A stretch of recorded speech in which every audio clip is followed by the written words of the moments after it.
Final Frontier. These are the voyages of Starship Paragon, our ongoing mission to explore strange new worlds, seek out new life and new civilizations, to boldly go where no one has gone before.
What's up guys, CNCKman1 here, and welcome back to STO. And today, there is going to be a tutorial involved, but first I just want to, talk about what's going on with me and stuff. I'm getting some lag. Not quite sure why, probably because I'm recording. While I lower my graphic settings. So basically, as I'm sure you're aware, the new second expansion for Star Trek Online, called Delta Rising, is going to be launched sometime in October, I think, is when they're launching it. So sometime in October, and basically one of the features they're adding is the new level cap increase to level 60, and with that will come new Mark 14 gear and new Tier 6 ships, and I've already done a video on the ships. Link in the description or an annotation somewhere, I'm not sure, if I remember. If I don't, you can just go to my channel and stuff. Anyway, but I am going to be getting a Tier 6 ship, but I'm not going to be paying for it with Zen. I'm planning on getting it through Fleet Ship Modules, because you can buy them on the exchange for about 9 million EC a piece, and the cool thing about that is it's actually under the regular EC cap, because normally you can only get 10 million EC unless you pay for the Zen cap increase. So as long as the price doesn't go up beyond 10 million, you can still get them from the exchange, and that's what I'm going to be doing. I'm going to be buying I'm grinding for energy credits, buying Fleet Ship Modules, and hopefully I'll have enough to buy a ship with them by the time Delta Rising comes out. But you may be asking yourself, how can I possibly get like 40 million energy credits in a few months? Well, I'll tell you how. And that's what I'm going to show you guys today, is how. So, long story short, it's thanks to a mission called Tour of the Galaxy. You can see it on my little missions tab over there.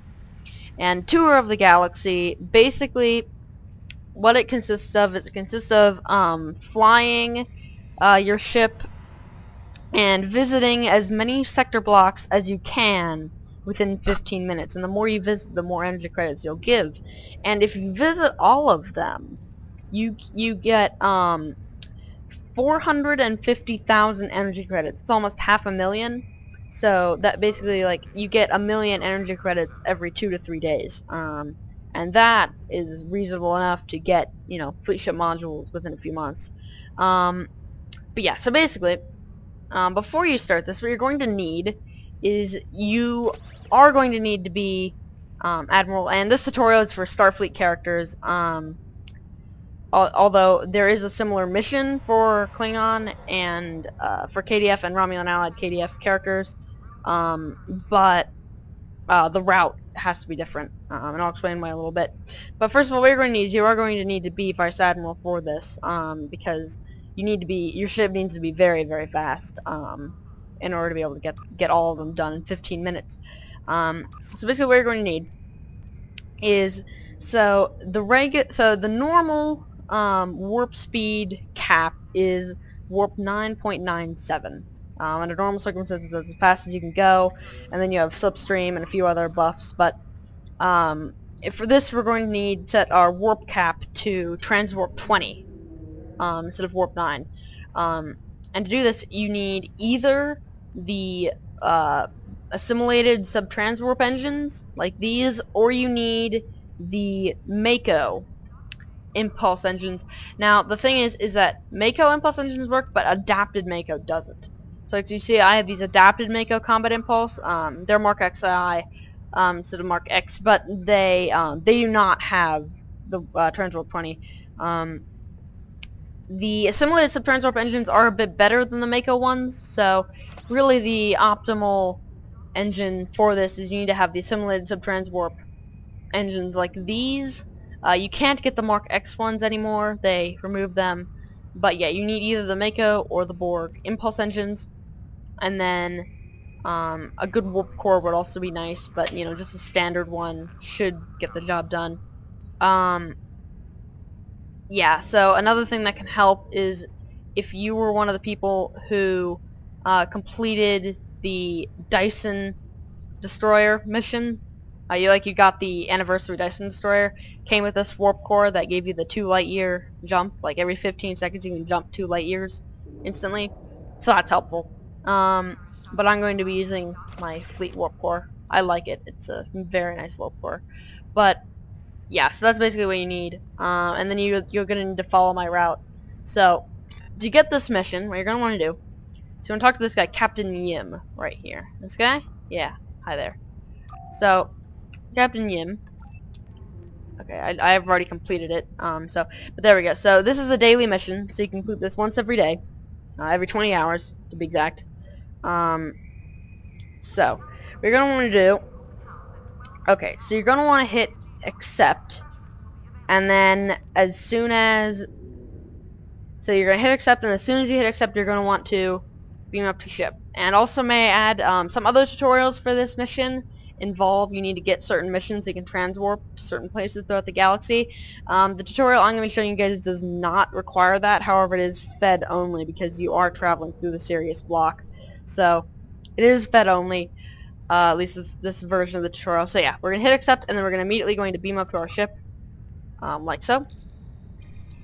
And this takes a bit of time in the transition, but it should be okay. Using this technique, I usually finish it with about 3 to 5 minutes spare. So again, as soon as you get to the Solar System, warp out, and that'll take you to the Vulcan sector. And I'll be explaining it as I go along. Okay, so as soon as you get in here, what you're going to want to do is you want to bring up your Galaxy Map tab, and you're going to want to lay in a course for the Beta Ursa sector block. Alright, so as you can see, when I have the Borg impulse engines on like this, I'm traveling at transwarp 20, and that's without slipstream on. And the reason, but you are going to be needing slipstream at some point. That's why you need to be level 50, because you need the slipstream. So yeah, we're going to lay in a course for the Beta Ursa sector block, and as soon as you hear that little noise that played, that means you've traveled that sector and it counted for you. So Beta Ursa block. So basically all the blocks we need to visit. We need to visit Sirius, Beta Ursa, Alpha Trianguli, Zeta Andromeda, Aurelius, Eta Eridani, Pi Canis, Tau Dua, Psi Valorum, Alpha Centauri, Iota Pavonis, Gamma Orionis, and Philia. So as soon as we get to Beta Ursa, as soon as we get to the Bajor sector, we're going to do something unexpected. We're going to turn around and head back through the Calandra sector down to the Dorvan sector. I know, this route is a little unusual, but it works. You may think that some of my decisions don't work, but they do. They get me through the mission without transwarp. So, once we're in the Alpha Trianguli, we're going to head towards the Zeta Andromeda, and we're going to go ahead and engage our slipstream. So the slipstream drive, well, it does only have a 30-second time. That'll get us across the sector block at transwarp 35. So just give us a little speed buff, and then while it's recharging. So basically, you only want to use the slipstream when you have like straightaways like this one. Like we're traveling across 3 sectors in a straight line, and that's really the only time when you want to use the slipstream. Although there is only one point. There's one other point where I'm going to be using it when I'm only traveling across one sector. Yeah, so we're gonna head to the Zeta Andromeda. Alright, so we're gonna warp there. And then, alright, so we're gonna just go ahead and like kind of go in a little circular motion like this around the Zeta Andromeda. Take us back to Cardassia. And that's the reason why I turned around, because an alternate solution is you could just go from to Calandra and then ooh, that's the problem. Go down to Dorvan, and then you can like go through Cardassia to Bajor and then back to Cardassia and up to Aurelius. But this is just the way I like to do it. So to kind of illustrate, you can either go like this, or you can go, which is the way I'm doing it, you can go like this. So that's those are two ways to do it. But basically you just need to get through all of Cardassian space. And as you can see, whenever we get through one complete sector block, we get 25,000 energy credits, and then every 3 we get 50,000. So we're heading to Cardassia sector, and that'll give us a bonus for Beta Ursa. And it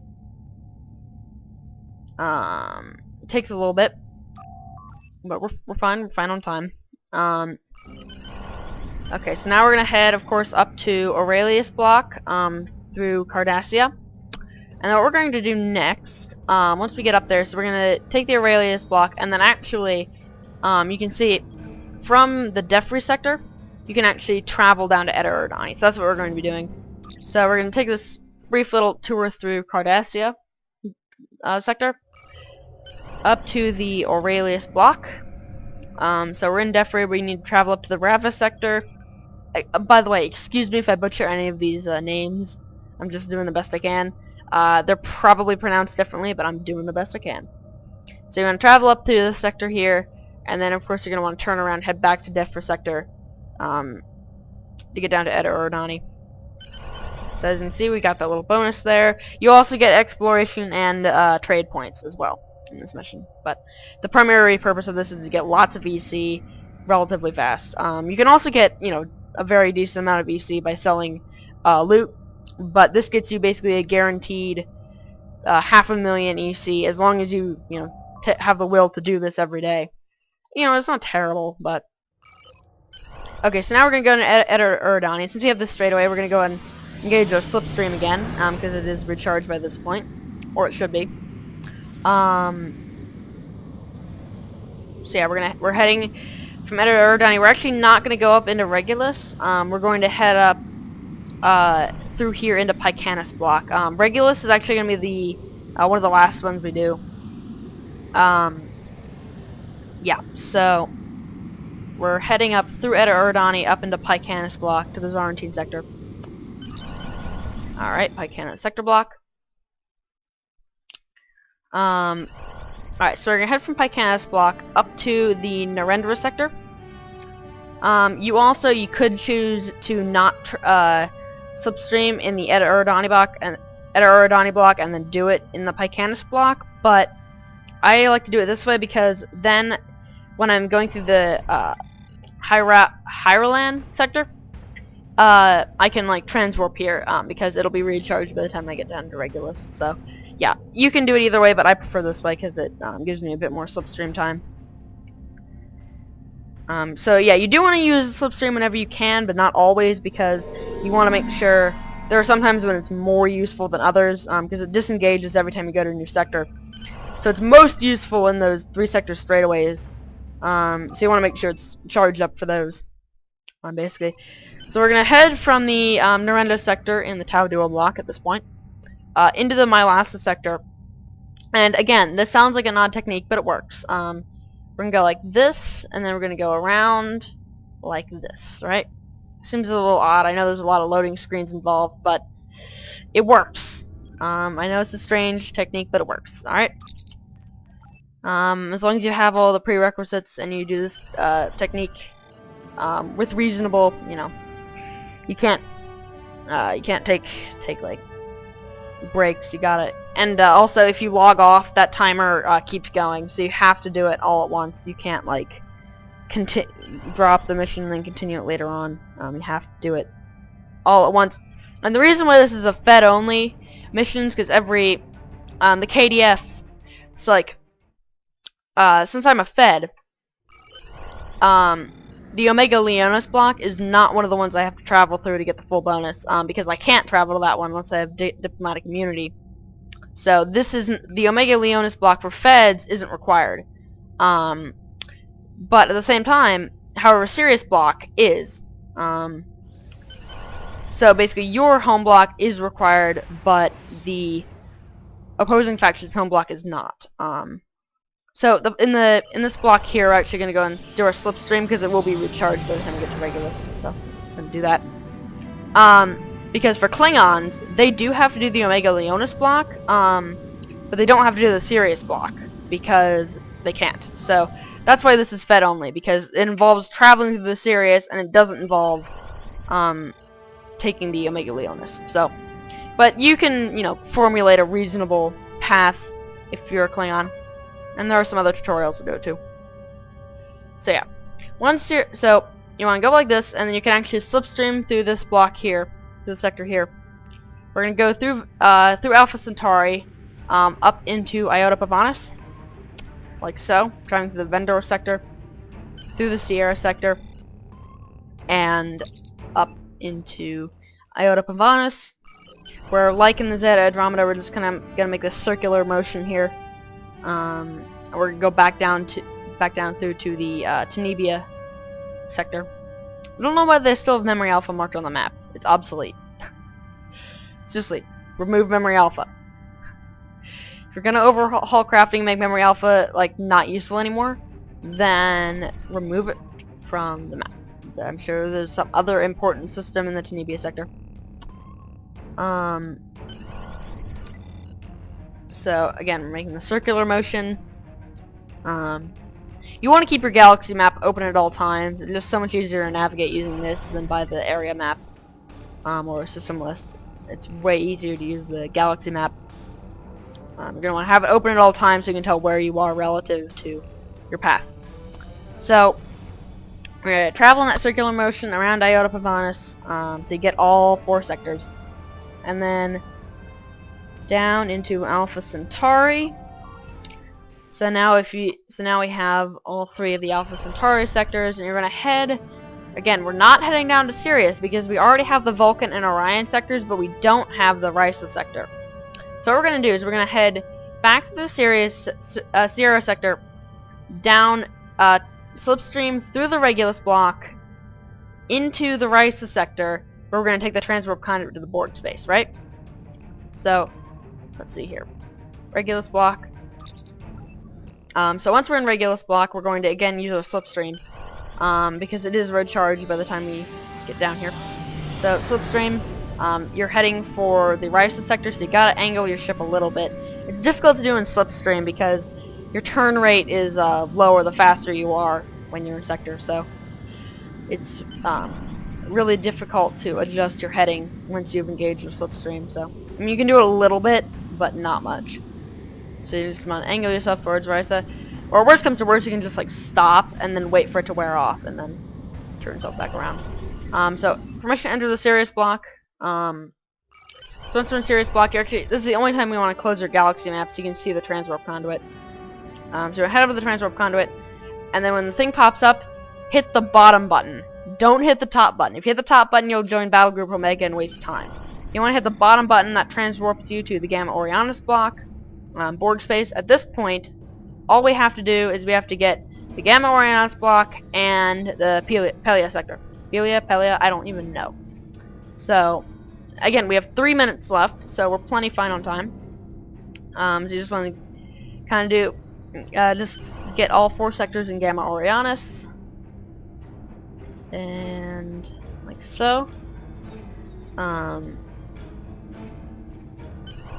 One thing I've never understood is because it's assumed that this Borg territory is in the Delta Quadrant, because that's where the Borg mainly are. And it's down in this corner of the map, but yet the Dyson Sphere, which is also in the Delta Quadrant, is all the way up here. Kind of bothers me. Like, there's Delta Quadrant on this side of the map, and Delta Quadrant on that side of the map. It's kind of weird. But we'll see what they do when they make Delta Rising. I hope they have multiple sector blocks for that. I hope it's not like just one sector like a Dyson Spear. But anyway, so you want to go through Gamma Orionis block, pop out in Pelia sector, and then you're done. You visited all of the sector blocks, and now you can just return to faction contact, and you can continue it 20 hours later. So, if you look at my energy credit count now, it is significantly higher than what it was when we began the video. You can look back at the beginning. I think it was like 6,800,000, something like that, and now it's 7,300,000. So yeah. Again, I would definitely recommend farming for fleet ship modules. Although, if you're going to be selling them, please don't raise the price.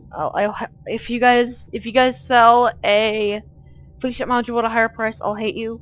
Because the price keeps going up, and if the price gets above 10 million, then I won't be able to get fleet ship modules anymore, and I'll be sad. Or I can just buy the energy credit cap increase. But anyways, guys, that is how to get lots of energy credits fast.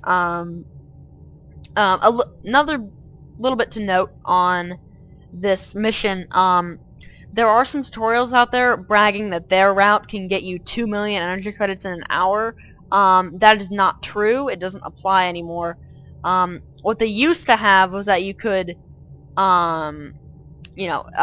sometimes there would be periods of the like on the calendar, there would be an event where you could repeat this mission as much as you want. There would be no one-day cooldown on the mission. And if that were the case, you could get 2 million energy credits in an hour, because it takes 15 minutes to get 500,000. But they don't do that anymore. There's always a one-day cooldown between the missions. So while this does technically only take 15 minutes, you have to wait a day in between each time doing it. So yeah. Anyways, guys, I'm CNC Cayman 1, and I guess that's about it for this video then. Goodbye.